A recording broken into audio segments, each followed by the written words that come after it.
ಮಾನ್ಯ ರಾಜ್ಯ ಸರ್ಕಾರ ಏನು ಅನ್ಯ ಜಾತಿಗಳನ್ನ ನಮ್ಮ ಎಷ್ಟಿಗೆ ಸೇರ್ಸೋಕ್ಕೆ ಹೊರಟಿದೆ, ನಿಜವಾಗ್ಲೂ ಕೂಡ ನಮ್ಮ ಸಮಾಜಕ್ಕೆ ಮಾಡ್ತಾರಂತ ತುಂಬ ಅನ್ಯಾಯ. ನಿಜವಾಗ್ಲೂ ಕೂಡ ತುಂಬ ಅನ್ಯಾಯ. ಏನು ಈ ನಮ್ಮ ಸಮಾಜ ಮೀಸಲಾತಿಲಿ 17 ಜನ ಶಾಸಕರು ಗೆದ್ದಿದ್ದಾರೆ, ಅವ್ರು ಯಾರು ಕೂಡ ಧ್ವನಿಯನ್ನು ಎತ್ತುತ್ತಲ್ಲ, ಎಲ್ಲ ಮೌನಕ್ಕೆ ಶರಣಾಗಿದ್ದಾರೆ. ಅಲ್ಲ ಸ್ವಾಮಿ, ಈ ಮೀಸಲಾತಿಲಿ ಗೆದ್ದು ಈ ಮೀಸಲಾತಿಲಿ ಅಧಿಕಾರ ಪಡ್ಕೊಂಡು ನೀವು ಏನಕ್ಕೆ ಒಬ್ಬರು ಕೂಡ ನಮ್ಮ ಸಮಾಜದ ಶಾಸಕರುಗಳು ಧ್ವನಿ ಎತ್ತುತ್ತಾ ಇಲ್ಲ? ಸಾಮೂಹಿಕವಾಗಿ ರಾಜೀನಾಮೆ ಕೊಡಿ, ಬನ್ನಿ, ಉಗ್ರವಾದ ಹೋರಾಟ ಮಾಡಿ, ಸಮಾಜದ ಪರ ನಿಂತ್ಕೊಳ್ಳಿ. ನೀವು ದಯಮಾಡಿ ಈಗ ಜಿಲ್ಲಾ ಪಂಚಾಯತಿಲಿ ಎಷ್ಟಿಲ್ಲಿ ಗೆದ್ದಿರೋಂಥ ಅಧಿಕಾರ ಪಡೆದಿರೋಂಥವ್ರು ಧ್ವನಿ ಎತ್ತುತ್ತಾ ಇಲ್ಲ. ಕಾರ್ಪೊರೇಟರ್ಗಳು ಗೆದ್ದಿದ್ದಾರೆ ಮೀಸಲಲ್ಲಿ, ಅವರು ಕೂಡ ಧ್ವನಿ ಎತ್ತುತ್ತಾ ಇಲ್ಲ.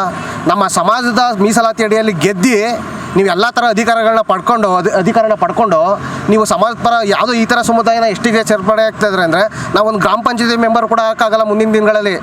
ದಯಮಾಡಿ ನಮ್ಮ ಸಮಾಜದ ಶಾಸಕರುಗಳು, ನಮ್ಮ ಮೀಸಲಲ್ಲಿ ಗೆದ್ದಿರೋಂಥ ಕಾರ್ಪೊರೇಟರ್ಗಳು, ಮೀಸಲಲ್ಲಿ ಗೆದ್ದಿರೋಂಥ ಜಿಲ್ಲಾ ಪಂಚಾಯತಿ ಸದಸ್ಯರುಗಳು ದಯಮಾಡಿ ಈ ವಿರುದ್ಧ ಬಂದು ಬೀದಿಗಿಳಿದು ಹೋರಾಟವನ್ನು ಮಾಡಬೇಕಂತ ತಮಗೆ ಮನವಿ ಮಾಡ್ತೀನಿ, ಹಾಗೂ ಎಚ್ಚರಿಕೆಯನ್ನು ನೀಡ್ತೀನಿ.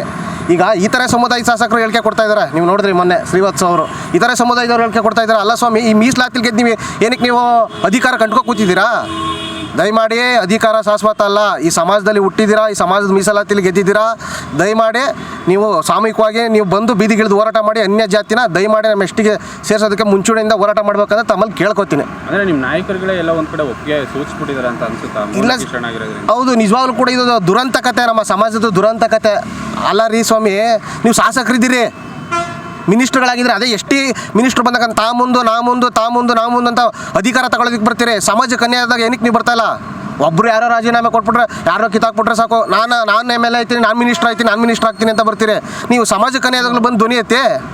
ದಯಮಾಡಿ ಹೇಳ್ತಾ ಇದ್ದೀನಿ. ಮತ್ತು ನಿವೃತ್ತ ಅಧಿಕಾರಿಗಳು ಈ ಸಮಾಜದ ಮೀಸಲಾತಿಲಿ IAS ಆಫೀಸರು, KS ಆಫೀಸರು ಏನಾಗಿದ್ರಿ, SB DOS ಏನೇನಾಗಿದ್ರಿ, ನೀವೆಲ್ಲ ನಿವೃತ್ತರಾಗಿದ್ರಿ. ನೀವು ಈ ಸಮಾಜ ಮೀಸಲಾತಿ ಅಡಿಯಲ್ಲಿ ನೀವು ಆಗಿರೋದು ಅಧಿಕಾರಿಯಾಗಿದ್ದು, ನೀವೆಲ್ಲ ನಿವೃತ್ತಿಯಾಗಿ ಮನೇಲಿದ್ದೀರಿ.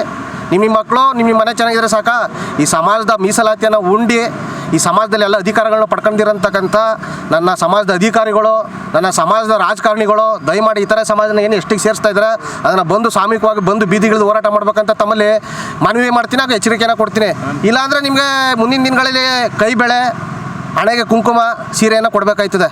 ನೀವು ದಯವಿಟ್ಟು ಮನೆಯಿಂದ ಆಚೆಯಿಂದ ಬಂದು ಹೋರಾಟ ಮಾಡಿರಿ. ಇಲ್ಲ ಮುಂದಿನ ದಿನಗಳಲ್ಲಿ ನೀವು ಮೀಸಲಾತಿಲಿ ನೀವು ಖಂಡಿತ ನೀವು MLA ಆಗಕ್ಕೆ ಸಾಧ್ಯ ಇಲ್ಲ. ನಿಮ್ಮ ತಟ್ಟೆ ಅನ್ನಕ್ಕೆ ಕೈ ಹಾಕ್ತಾರೆ. ನಾವು ಕಾಡುಬೇಡು ಅಡೆಯವರು, ನಾವು ಕಾಡು ಜನ, ನಮ್ಮನ್ನು ಎಷ್ಟೇ ಸೇರಿಸಿ ಅಂತ ಒತ್ತಾರೆ. ಅವರು 2 ಬಾರಿ ಮುಖ್ಯಮಂತ್ರಿಗಳಾಗಿದ್ದಾರೆ, ಮಿನಿಸ್ಟ್ರುಗಳಾಗಿದ್ದಾರೆ. ಆರ್ಥಿಕವಾಗಿ, ರಾಜಕೀಯವಾಗಿ, ಶೈಕ್ಷಣಿಕವಾಗಿ ಅವ್ರು ಮುಂದೆ ಇರೋಂಥ ಸಮಾಜ. ಈಗ ತಾನೇ ಕಂಡುಬಿಡ್ತಾ ಇರೋದು ನಮ್ಮ ವಾಲ್ಮೀಕಿ ನಾಯಕ ಸಮಾಜ ಸರ್. ದಯಮಾಡಿ ಈಗ ಸಿದ್ದರಾಮಯ್ಯ ಅವ್ರಿಗೆ ಕೈ ಬಲಪಡಿಸಿದೆ ನಮ್ಮ ನಾಯಕ ಸಮಾಜಕ್ಕೆ ನೀವು ಈ ಥರ ದ್ರೋಹ ಮಾಡೋದು ಎಷ್ಟರ ಮಟ್ಟಿಗೆ ಸರಿ ಸ್ವಾಮಿ?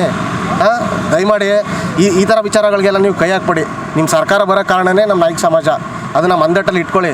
ಇಲ್ಲಾಂದರೆ ಮುಂದಿನ ದಿನಗಳಲ್ಲಿ ಪ್ರತಿಯೊಂದು ಚುನಾವಣೆಗಳಲ್ಲಿ ತಕ್ಕಪಾಠವನ್ನು ನಾವು ಕಲಿಸ್ತೇವೆ. ಈಗ ಎಷ್ಟಿಗೆ ಸೇರಿಸೋದು, ಈಗ ಅವರು ನೀವೇ ನೋಡಿದ್ರೆ ಅವ್ರು ಮೇಲ್ವರ್ಗದವ್ರು ಎಲ್ಲಾದ್ರೂ ಇದ್ದಾರೆ, ದೊಡ್ಡ ಡೆವಲಪರ್ಗಳಿದ್ದಾರೆ, ಒಳ್ಳೊಳ್ಳೆ ಅಧಿಕಾರಿಗಳಿದ್ದಾರೆ. ಎಲ್ಲ ಥರದಲ್ಲೂ ಅವರು ಮುಂದುವರೆದಂಥ ಸಮಾಜ. ಅವ್ರಿಗೆ ಎಷ್ಟಿಗೆ ಕೊಡ್ಬೋದಾ ಸರ್? ದಯಮಾಡಿ ನಮ್ಮ ಸಮಾಜ ನಮ್ಮ ತಟ್ಟೆ ಕೈ ಹಾಕ್ಬೇಡಿ. ತಮ್ಮಲ್ಲಿ ಕಳಕಳಿ ಮನವಿ ಮಾಡ್ತೀನಿ, ಹಾಗೆ ಎಚ್ಚರಿಕೆಯನ್ನು ಕೊಡ್ತೀನಿ. ಇಷ್ಟೇ ನಾನು ಹೇಳ್ತೀನಿ ಸರ್. ದಯವಿಟ್ಟು ಇಲ್ಲಾಂದರೆ ಸಾಮೂಹಿಕವಾಗಿ ರಾಜೀನಾಮೆ ಕೊಡಿ ನಮ್ಮ ಶಾಸಕರು. ಇಲ್ಲಾಂದರೆ ಹೇಳಿದ್ನಲ್ಲ, ಮುಂದಿನ ದಿನಗಳಲ್ಲಿ ಉಗ್ರವಾದ ಹೋರಾಟವನ್ನು ನಾವು ಮಾಡ್ತೀವಿ.